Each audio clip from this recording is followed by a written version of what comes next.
आज हठात एते आंब आमे कौन पाई किनिथिलु जानिबा पाई भिडियोटी को मोर शेष जाए देखंतु।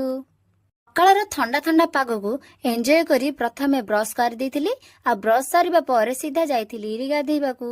तो गाधेई सारिबा परे सबुदिनिया परी माँ बनई देगी रखिथिले मोर पाई सागु मिश्री पानी।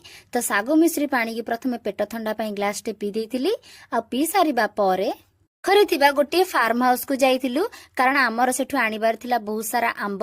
तो आंब आनिबा पूर्वरु प्रथमे आंब को टिके टेस्ट कर देथिलु आ जो आंबटा आमको सबुठु बेसी मिठा और भल लागिथिला सेही आंबरु बहुत सारा जाइकी प्रथमे पाखरे लागिथिला छोट छोट गछरे आंब। तो बहुत सारा आंब आमे तोଳି देथिलु निज हातरे आ तोଳି सारिया परे ताकू ओजन करी पैसा देई ताकू धरिकी आसी जाइथिलु सीधा घर को। तो घर को आसीबा परे आमे सीधा रेडी हो जाइथिलु मोर मौसी घर को जिबाकू।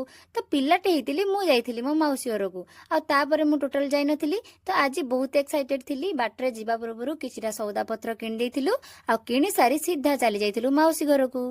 मौसी पाखक आसीबा परे प्रथमे से दे देथिला खाइबाकू आ खाइबा पीबा सरीबा परे सीधा मु टिके कर देथिली रेस्ट कारण मते लागुतला बहुत जोर हालिया आ सोईकी उठिला परे देखिली मौसी बसिकी छड़ौथिला किछरा इवनिंग स्नैक्स पई।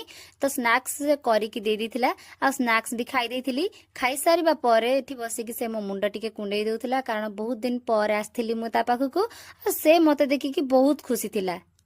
बहुत सारा हस खुशी और बहुत सारा मजा मस्ती कर सारिबा परे टाइम हो जाइतिला संध्या बेला। तो बाबांकर मोर बाहरी आस्थिलु सीधा घर को। तो वीडियो भल लागले लाइक